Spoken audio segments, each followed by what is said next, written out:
За плечами команды проекта 25 фильмов о культуре и традициях исчезнувших деревень Вовожского района. 25 фильмов по 15 минут – это 6,5 часов смонтированного материала о людях Вовожского района. Эти фильмы, несомненно, останутся в архиве района и, конечно же, в семейных архивах героев фильмов. А сколько километров дорог проехали по Вовожской земле, сколько табаней, кокроков и другой вкуснятины съели.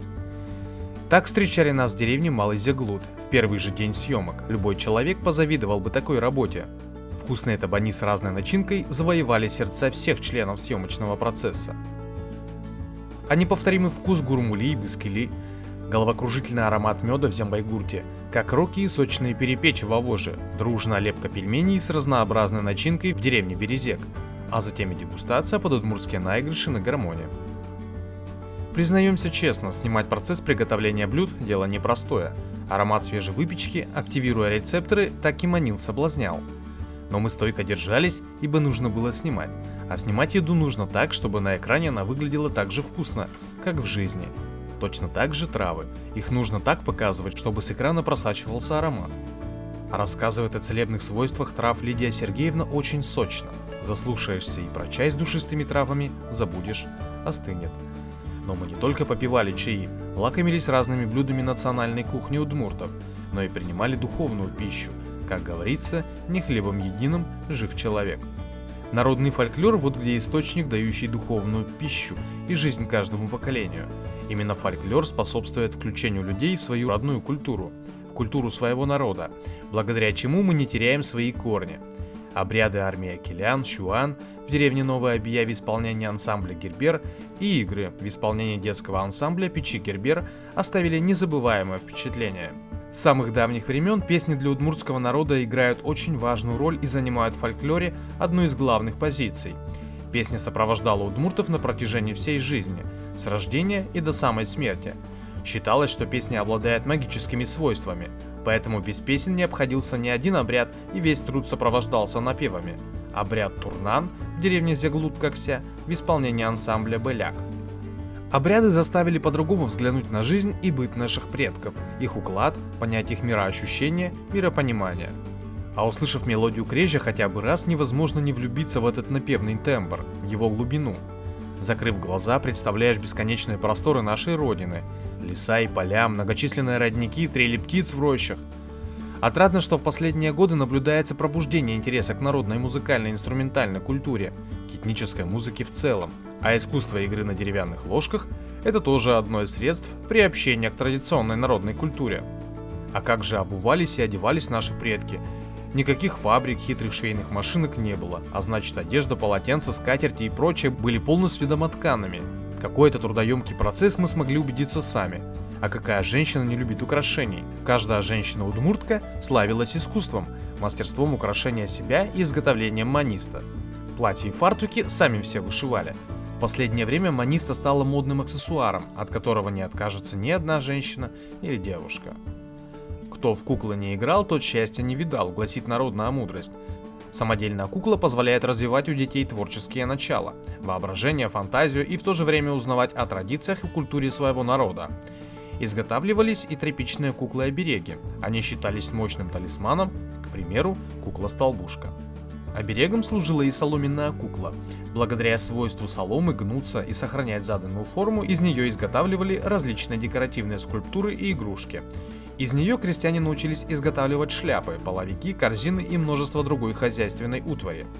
Солома также утепляла дома, служила постелью, она обувала и одевала крестьян, из соломы даже плели лапти. Но предпочтение все же отдавалось лыкоплетению. Умение плести добротные красивые лапти считалось престижным для каждого мужчины. Им занимались и старики, и подростки, а дети с малых лет осваивали навыки лыкоплетения. Лыко настолько прочно вошло в жизнь русских крестьян, что без него сложно было бы представить их быт. Из лыка плели лапти, домашнюю утварь, корзины, коробочки и так далее. Также много предметов быта изготавливалось из лозы.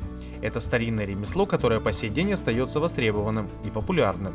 Невозможно было представить себе быт крестьянина и без бересты. Мастера могли изготавливать из нее практически все, начиная с игрушек и кончая строительством дома.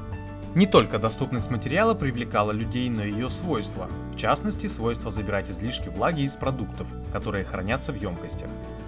Никак не потеряло свою актуальность и бондарное ремесло. Изготовление красивой деревянной посуды в настоящее время – это искусство. Натуральные бочки и другие предметы бондарной посуды и мебели нельзя заменить никакими современными технологиями.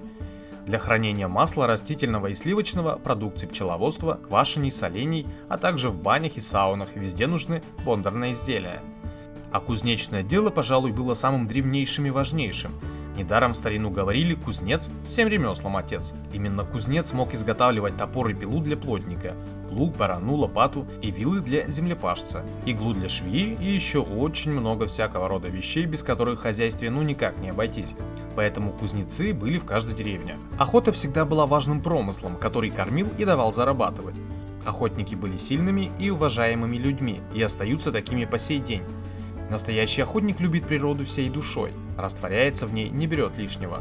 Не менее важное место, чем земледелие и охота, занимало рыболовство. Ибо люди всегда селились на берегах рек, а жить рядом с рекой и не заниматься ловом рыбы невозможно. Для большинства жителей деревень рыба была вторым основным продуктом после хлеба, ее ловили круглый год. Это лошадь. Раньше для удмуртов лошадь являлась культовым атрибутом, мерилом достатка.